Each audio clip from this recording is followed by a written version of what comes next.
Welcome back sa Free Thinking Pinoy Channel. Ang Amazon Forest ang pinakamalawak at pinakasikat na gubat sa buong mundo. Maraming puno rito at tahanan pa ng iba't ibang uri ng hayop. Kung hinahanap mo ang Amazon Forest, andito siya sa hilagang parte ng South America. Yun nga lang, naging kilabot ang hatid ng lugar na ito sa maraming tao. Yan ay dahil sa mga kwento-kwento na may mga halimaw na nagtatago rito. Gaya na lamang ng higanting gagamba at ang pinakasikat na alamat ng anaconda.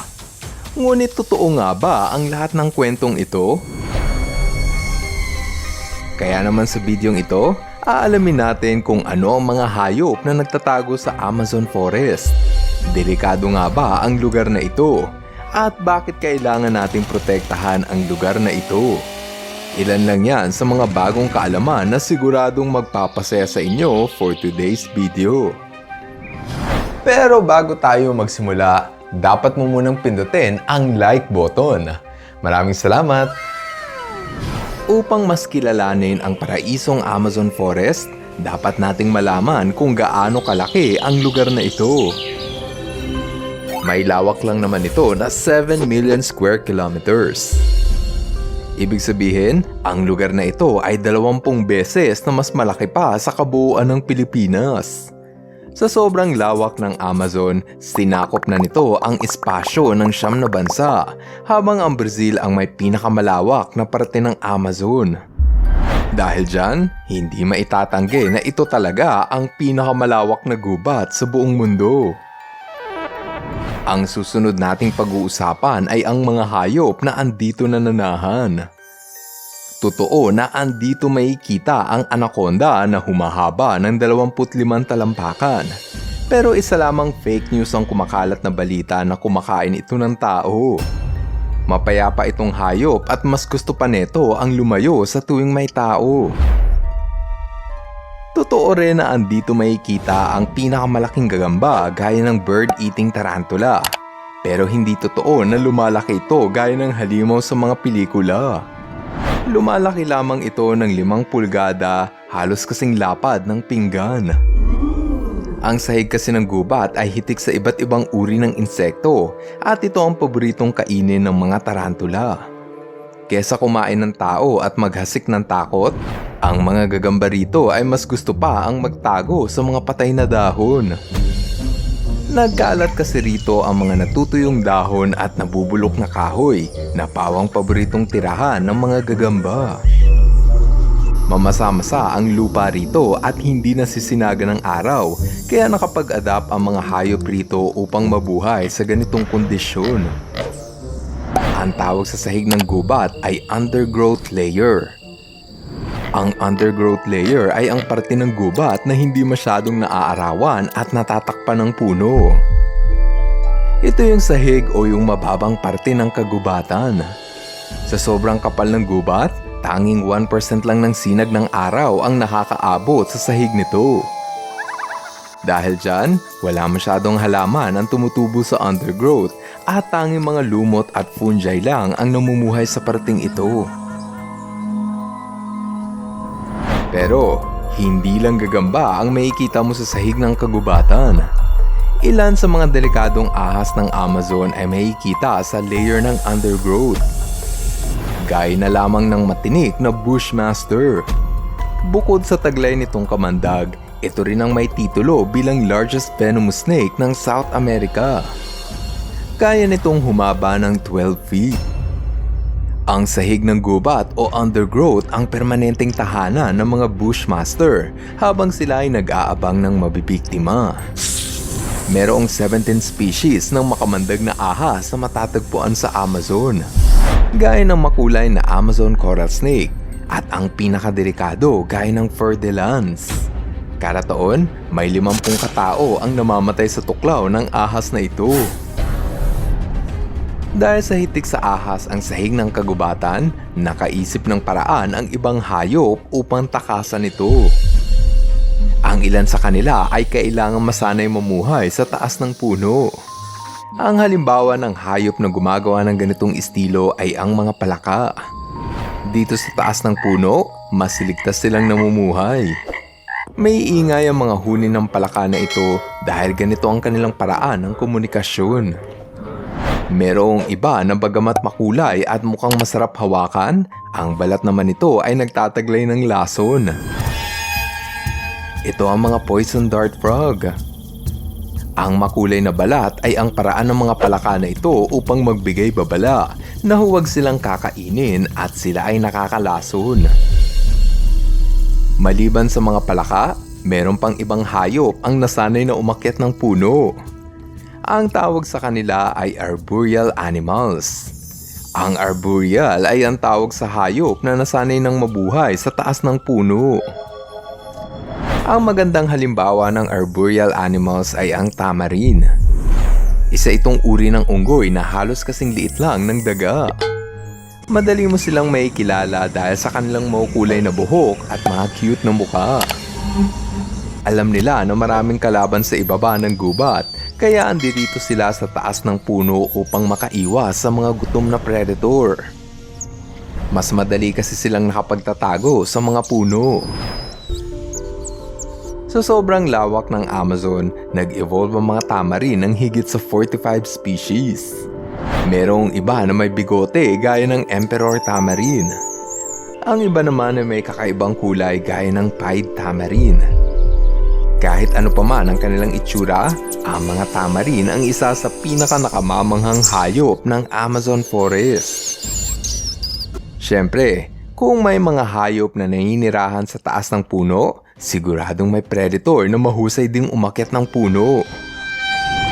Ang magandang halimbawa nito ay ang margay. Kahawig nito ang pusang maral ng Pilipinas. Isa ito sa pinakamaliit na species ng pusa, ngunit isa ito sa pinakamatinik na hunter. Madalas itong tinatawag na monkey cat dahil kasing husay nito ang unggoy sa pag-akyat ng puno. Dahil sa kanilang talento, walang takas sa kanila ang paborito nilang kainin na tamarin. Maliban sa margay, napakarami pang pusa na matatagpuan sa Amazon. Nariyan ang pinakamabangis at ubod ng laki na jaguar. Ito naman ang pinaliit na version ng jaguar, ang ocelot. Silang tatlo ang bumubuo sa grupo ng mga pusa na kinatatakutan ng maliliit na hayop sa Amazon. Lingid sa inyong kaalaman, ang gubat ay nahahati sa iba't ibang parte o yung tinatawag na layers. Undergrowth layers ang tawag sa pinakailalim o yung pinakasahig ng gubat. Nariyan mo makikita ang mga gagamba at ahas. Ang susunod na layer ay ang understory sa taas na 55 feet. Nariyan ang mga tamarin, palaka at margay at ito ang parte ng gubat na may pinakamaraming hayop na namumuhay. Ang susunod ay ang canopy layer at emergent layer. Narito ang mga samot-saring hayop na hindi mo makikita sa lupa. Ito ang pinakamataas na parte ng gubat sa taas na 95 feet. Dito sa canopy at emergent layer, ang mga hayop ay nakapag-adjust na mamuhay sa napakataas na pwesto. Kahit nakakalula ang taas ng mga puno, merong mga hayop ang mas gusto rito. Kung pagdating sa pagalingan ng akyatan ng puno, ang mga unggoy ang eksperto rito. Tuwing umaga, madalas mong maririnig sa buong gubat ang sigawan ng mga howler monkey. Isa ito sa klase ng unggoy na pirme mong makikita sa canopy layer. Ito ang kanilang paraan upang makaiwas sa kalaban gaya ng jaguar at anaconda. Ang sigaw ng howler monkey ay kayang marinig sa layo na 4 na kilometro. Ito ang kanilang paraan upang itaboy palayo ang kanilang mga kalaban. Ilan sa mga kakaibang unggoy na dito mo lang makikita ay ang white-faced saki at ang bald uakari na kapansin-pansin dahil sa pula nitong ulo. Sa kabuuan, merong 73 species ng unggoy ang matatagpuan sa Amazon. Lahat ng klase ng unggoy rito, pawang veterano sa pag-akyat ng puno. Kung inakala ng mga unggoy na ligtas sila sa taas ng puno, diyan sila nagkakamali. Maski sa ganito kataas na lugar ay kailangan nilang mag-ingat. Teritoryo din kasi ito ng mga harpy eagle. Isa ito sa pinakamalakas at pinakamalaking agila sa buong mundo at matatagpuan lamang ito sa gubat ng Amazon. Kung ang jaguar ang pinakamatinik na hunter sa lupa, ang mga harpy eagle naman ang hari ng himpapawid. Sa tuwing sila ay nagugutom, walang awa ito na kumakain ng unggoy. Sa sobrang lawak ng Amazon, naging tahanan na ito ng 1,300 uri ng ibon. Halos 2 beses na mas marami pa yon sa species ng ibon na matatagpuan sa Pilipinas. Ilan sa may pagmamalaking hayop ng Amazon Forest ay ang makulay at ubod ng gandang Macau parrot. Ito marahil ang pinakasikat na ibon na matatagpuan rito. Nariyan din ang mga tuka na mabilis mong makikilala dahil sa mahaba nitong tuka. Naging paraiso na nga sa mga ibon ang lugar na ito dahil kakaunting tao lang ang pumapasok sa gubat na ito. Bago tayo magpatuloy, konting shoutout lang muna. Hello kay Johan San Miguel. Hello rin kay Adrian Apolinar. What's up kay Bernadette Salvador. Shoutout kay Louis J. Gabumpa. Lovely, Cedric, Sara, Ibarra Morales at Olivia Sierra. At kay Safia Kesha, Daddy Jason at Mami Marjorie Kabunot. Ipagpatuloy natin ang kwentuhan sa mga halimaw na matatagpuan raw sa Amazon Forest. Halos lahat ng kultura may alamat ng malaking halimaw na parang aswang at kumakain ng tao. Sa kaso ng Amazon Forest, ang tawag nila dito ay mapinguari. Naglalakad ito gamit ang 2 paa at may balat na hindi tinatabla ng bala.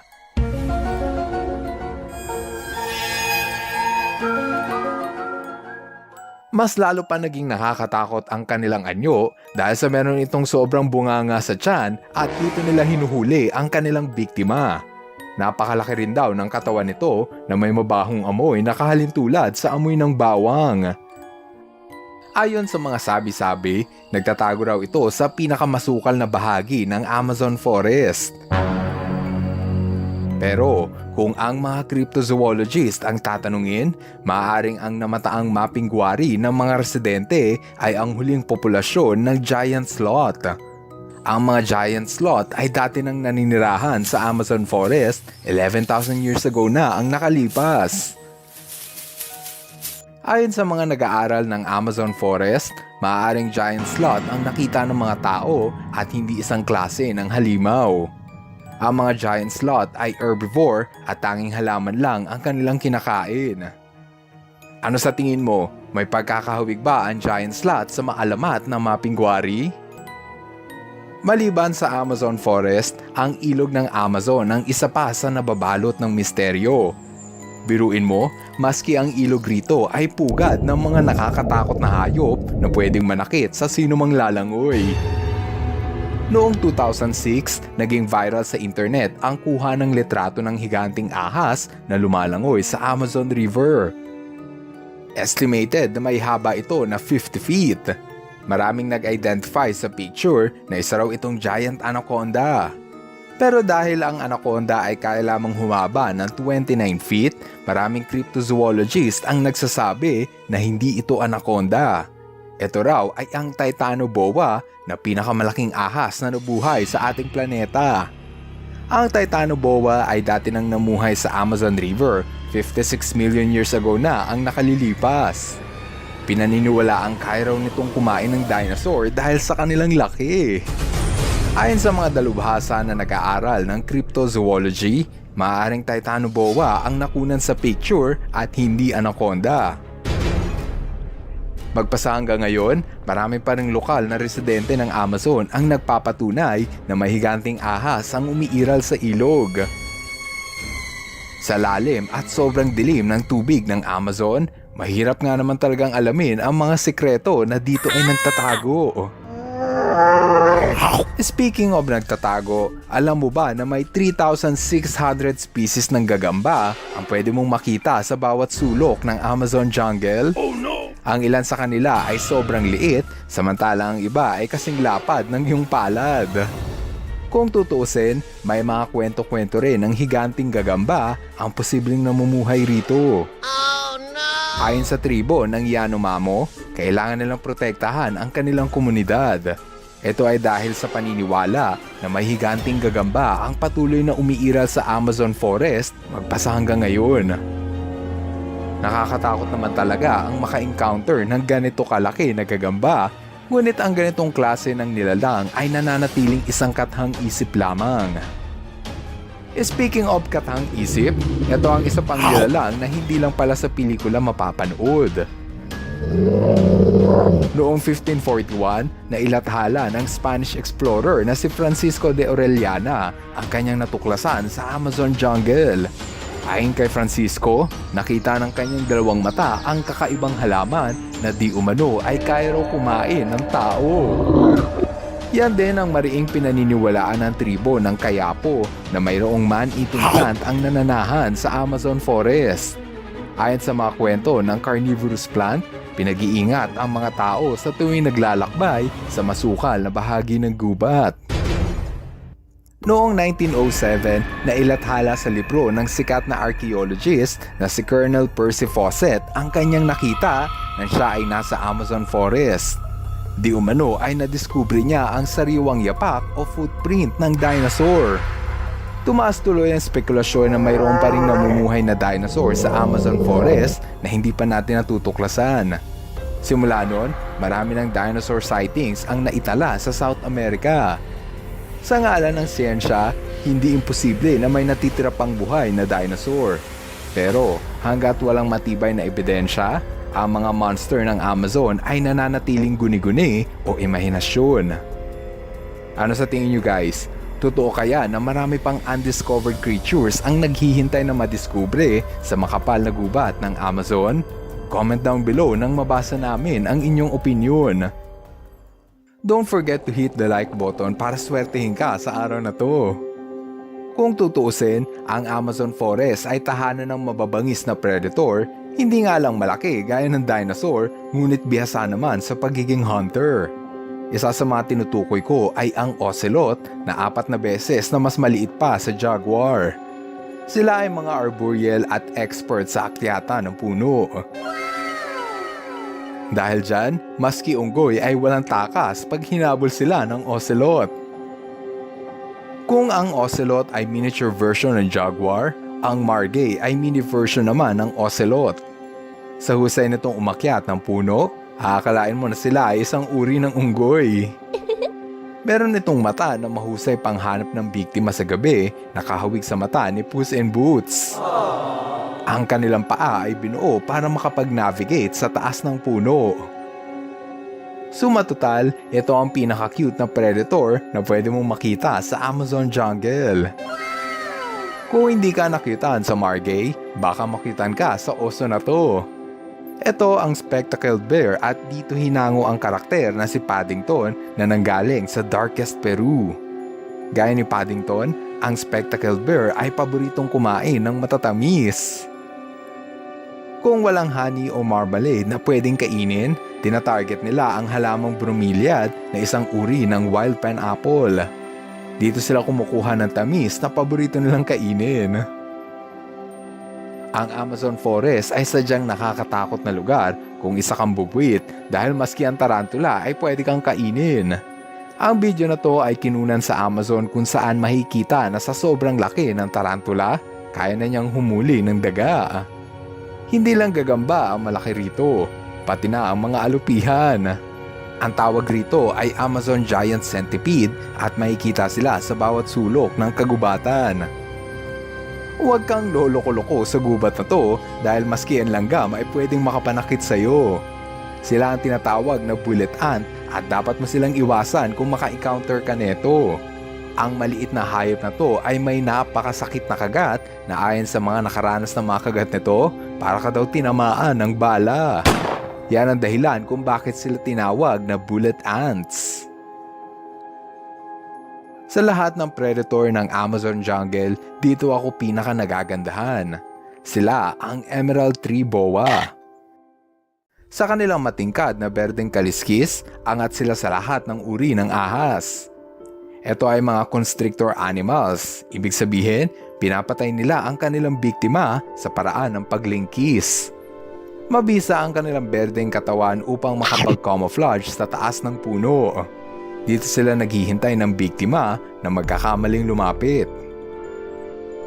Kung bibisita ka ng Amazon Forest, maraming hayop ang dapat mong iwasan. Ngunit may isang hayop rito na pinakadelikado sa lahat. Ito ay ang mga lamok. Mainit at mamasa-masa ang gubat na tamang-tama para magparami ang lahi ng lamok. Ang mga lamok kasi ay carrier ng nakamamatay na sakit gaya ng malaria, yellow fever at dengue. Kada taon, may 1,000,000 residente ng Amazon ang namamatay dahil sa kagat lang ng lamok. Sinong mag-aakala na sa dami ng monster na dito ay nananahan, lamok lang pala ang pinakadelikado. Ngayong napanood ninyo ang mga misteryosong nilalang na matatagpuan sa Amazon, oras naman para mapanood ang mga naggagandahang ibon. Siguradong kamamanghaan ninyo ang mga ibon na inyong matutunghayan, kaya eto at panuurin nyo. Kahit maraming nakakatakot na hayop sa gubat ng Amazon, naging tahanan naman ito ng mga naggagandahan at kakaibang uri ng ibon. Pinaniniwalaang may 1,300 species ng ibon ang namumuhay sa gubat ng Amazon. Ilan sa pinakasikat na ibon rito ay ang macaw, tukan at ang harpy eagle. Ngunit sa inyong matutunghayan, may kilala ninyo ang iba't ibang uri ng ibon na ngayon nyo lang mapapanood. Mula sa ibon na sumasayaw, ibon na sumisigaw, at ibon na may korona. Ilan lang yan sa mga amazing birds na matutunghayan nyo for today's video. Umpisahan natin ang kwentuhan sa ibon na sumasayaw. Ito ang tinatawag na manakin. Sa unang tingin, mukha itong pangkaraniwang ibon. Ngunit pag nagsimula na itong sumayaw, siguradong magugulat ka sa kanilang talento.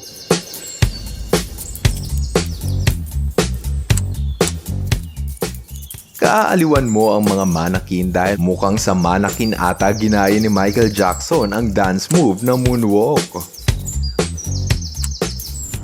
Todo hataw sa pagsayaw ang mga lalaking ibon dahil ito lamang ang kanilang tsansa upang magpakitang gila sa mga babaeng ibon.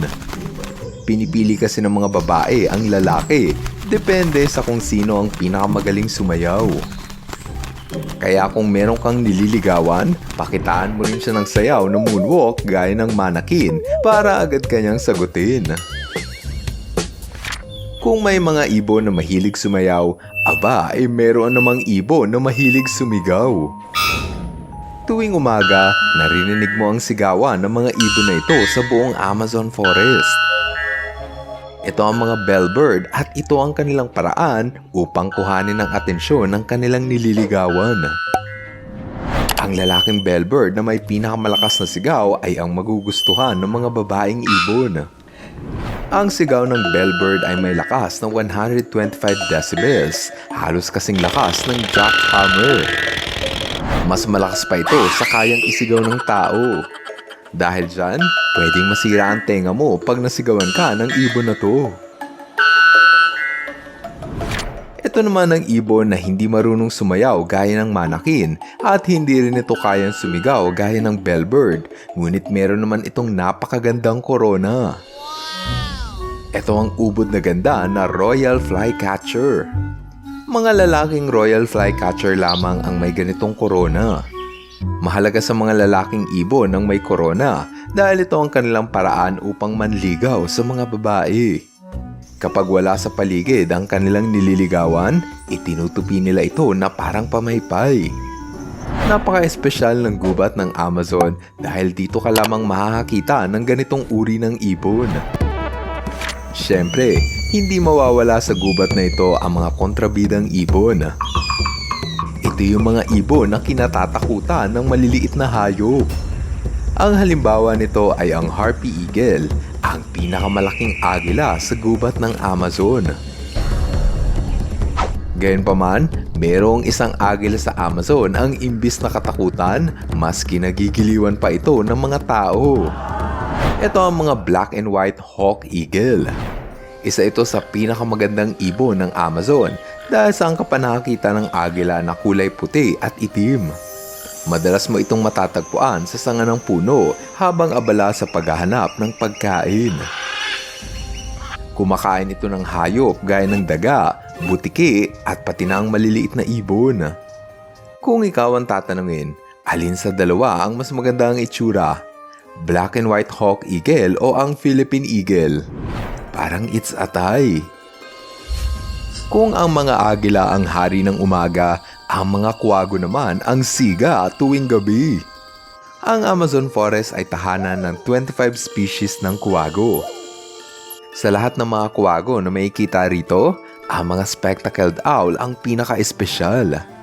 Ito kasi ang pinakamalaking kwago na matatagpuan sa Amazon Forest. Kahit hindi man kasing kulay nito ang ibang ibon, siguradong kaaaliwan mo naman ang kakita nito.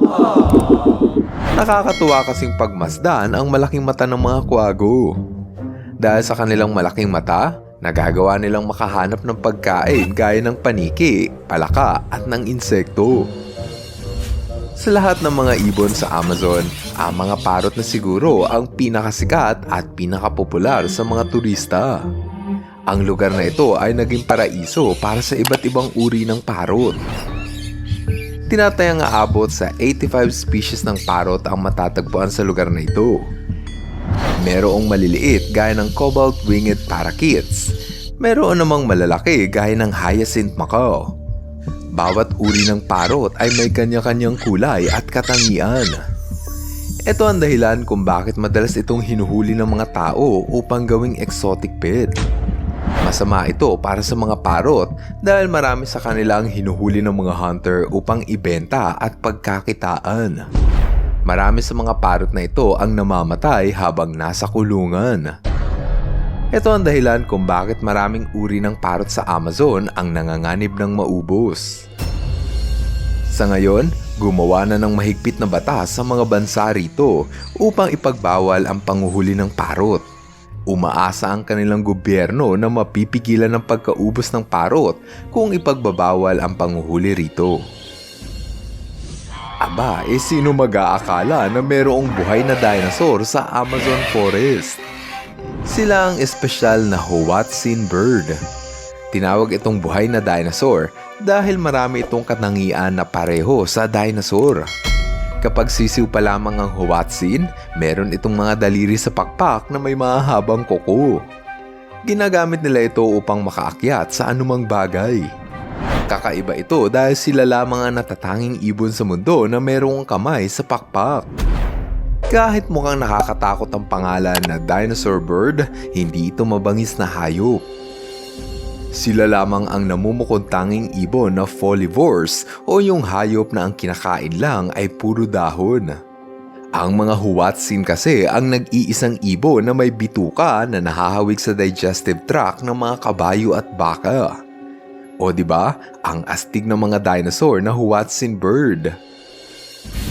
Kung merong ibon na mukhang dinosaur, ito naman ang ibon na mukhang alien sa ibang planeta. Ito ang capuchin bird. Mabilis mo itong makikilala dahil sa kanilang orange na balahibo at kalbo ang kanilang ulo. Tuwing umaga, nababalot ng sigawan ng capuchin bird ang buong gubat ng Amazon. Ang mga lalaking capuchin bird ang mahilig gumawa ng ingay dahil ito ang kanilang simpleng paraan upang ligawan ng mga babae. Kung sino ang may pinakamagandang boses, yun ang magugustuhan at papayagan ng babae na makipaglabing-labing. Ang gubat ng Amazon ay tahanan ng napakaraming may ingay na ibon. Dumagdag pa rito ang mga black-capped Donacobius. Tuwing umaga, sabay-sabay na nagkakantahan ang mag-asawang ibon dahil ito ang kanilang paraan upang mas pagtibayin ang kanilang relasyon. Antiphonic duetting ang tawag sa sabay na pag-awit ng mag-asawang ibon. Kaya kung gusto mo ring gumanda ang relasyon nyo ng asawa mo, gayahin nyo ang ibon na ito na sabay na kumakanta tuwing umaga. Ang isa pang ibon na gumagawa ng ingay sa Amazon ay ang umbrella bird. Tinawag itong umbrella bird dahil meron itong balahibo sa ulo na parabang isang payong. Gayunpaman, hindi ito ang kabibiliban mo sa ibon na ito. Meron kasi itong mahabang palong o wattle na nakalawlaw sa liig. Ang wattle ng mga umbrella bird ay gawa sa balat na pwedeng palubuhin para lumaki. Isa itong direksyon para akitin ang kanilang nililigawan. Mas malaki ang balat na nakalawlaw, mas pogi ito sa mata ng babae. Siyempre, pagdating sa pagandahan ng kulay, maraming ganyan sa Amazon Forest. Ang halimbawa rito ay plush crested jay. Maganda ang mga ibon nito dahil bihira ka lang makakita ng ibon na kulay asul. Ang isa pang ibon na kaaaliwan mo ay ang cock of the rock. Maliban sa kakaiba nitong pangalan, kapansin-pansin din ang kakaiba nitong balahibo sa ulo. Ang ulo kasi nito ay merong balahibo na hugis bilog. Mga lalaking cock of the rock lamang ang may ganitong katangian. Dahil sa ganda ng mga ibon na ito, talagang mamamangha ka sa mga kakaibang hayop na dito mo lamang matatagpuan sa Amazon Forest. Ngayong nakilala ninyo ang mga naggagandahang ibon ng Amazon Forest, alin sa kanila ang pinaka nagustuhan mo? Para sa akin, nagustuhan ko ang mga royal flycatcher dahil sa maganda nitong korona sa ulo. Kung ano man ang ibon na pinaka nagustuhan mo, pahicomment na lang sa ibaba ng video nang mabasa namin ang napili mong hayop. Maraming salamat sa inyong panonood. Now, see you guys in my next video. Bye-bye! Ka-FTP viewers, thank you so much sa panonood mo na aking video. Kung nagustuhan mo ang video na ito, subscribe na sa FTP channel. Don't forget to hit the bell button para updated ka sa mga bagong videos. Paalam!